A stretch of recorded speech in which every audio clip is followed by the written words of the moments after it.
স্বর্ণওয়ালা YouTube চ্যানেলের পক্ষ থেকে সবাইকে অসংখ্য ধন্যবাদ। আশা করি তোমরা সবাই ভালো আছো এবং ভালো হবে।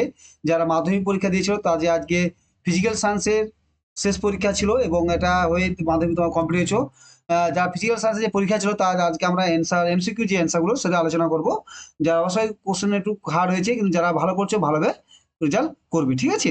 আমার সাথে এমসিকিউ যে 15টা এমসিকিউ আছে সেগুলো কোশ্চেন আছে তোমার সাথে আলোচনা করবো, তোমরা মিলিয়ে নাও, ঠিক আছে। তো তোমাদের কোশ্চেনের দাগ নাম্বার গুলো আলাদা আছে কিন্তু কোশ্চেন একই। ধরো তোমার এখানে একের দাগ কারো হতে সঙ্গে 5-এর দাগে এসছে কিন্তু ওই যে একের যে অপশন সব একই, তাই তোমরা ওটা মিলিয়ে নেবে। প্রথম কোশ্চেন আছে, নিচের কোন রাশিটির রশ্মিটির রশ্মিটির গ্যাসকে আয়নিত করার ক্ষমতা সর্বাধিক। এখানে সঠিক অ্যান্সার হবে তোমার এ, আলফা রশ্মি। 2 আছে ফিউজ তারের বৈশিষ্ট্য হলো সঠিক অ্যান্সার হবে এ, যে উচ্চ রোধ নিম্ন গলনাঙ্ক।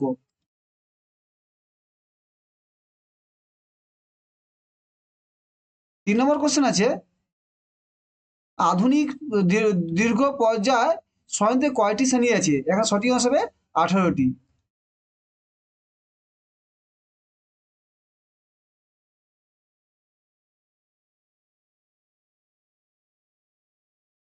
4 নম্বর কি আছে, নিচের কোন যৌগটির সম্পূর্ণ অণু হিসাবে পৃথক অস্তিত্ব নেই। NaCl, সঠিক হিসাবে ডি। 5 নম্বর কোশ্চেন কি আছে, নিচের কোন অ্যাসিডটি মৃদু তড়িৎ বিশ্লেষণ। এখানে সঠিক হিসাবে এ, CH3COOH।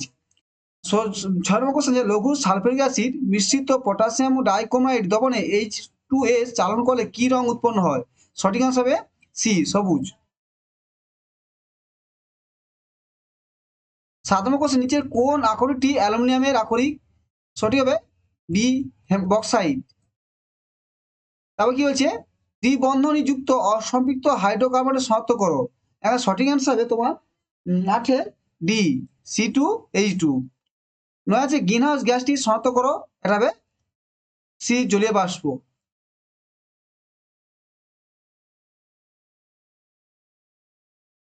10 নম্বর কোশ্চেন আছে, এসটিপিতে 22 অণু CO2 আয়তন হলে C = 12 ও কত হবে। সঠিক অ্যান্সার হবে বি, 11.2 লিটার। 11 নম্বর কোশ্চেন কি আছে, 10 গ্রাম ক্যালসিয়াম কার্বনেটকে তীব্র উত্তপ্ত করলে কত গ্রাম ক্যালসিয়াম অক্সাইড পাওয়া যাবে। ধরে নাও সকল ক্যালসিয়াম কার্বনেট সম্পূর্ণ বিজড়িত। এখানে সঠিক হবে বি, 5.6 গ্রাম। 12 নম্বর কোশ্চেন কি আছে, তাপ পরিবাহিতাঙ্কে নির্ভর করে। সঠিক হচ্ছে বি, পরিবাহী উপাদানের প্রকৃতির উপর। 13 নম্বর কোশ্চেন, যে আলোর প্রতিসরাঙ্কের সময় নিচের কোন রশ্মিটি অপরিত থাকে। সঠিক হবে সি, কম্পাঙ্ক। 14 নম্বর কোশ্চেন আছে, কোন প্রকার দর্পণে অসৎ ছোট সমস্যা এবং সমশীর্ষ প্রতিবিম্ব গঠিত হয়। এখানে সঠিক হিসাবে তোমার সি, উত্তল দর্পণে। 15 নম্বর কোশ্চেন, নিচে কোন কোন এককটি তড়িৎ শক্তির একক। এখানে সঠিক হিসাবে সি, কিলোওয়াট ঘন্টা। দেখো আমার প্রশ্নে 15টা কোশ্চেন করে নিয়েছি, এবার আমার যে টেবিলটা করবো সেটা তোমরা দেখে নাও টেবিলটা কি আছে।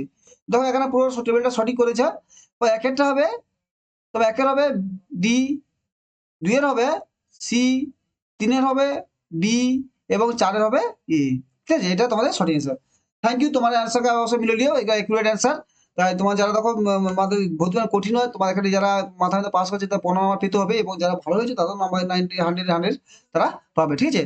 কোশ্চেন মিললো এবং তোমার ভালো থেকো, ভালোভাবে তোমাদের ই করো, যে বাকি 3 মাস তোমার ছুটি দেবে, ছুটি আর ঠিকঠাক কাজে লাগাও, ঠিক আছে। Thank you. চ্যানেল যদি ভালো লাগে অবশ্যই সাবস্ক্রাইব, লাইক এবং শেয়ার করবে। Thank you.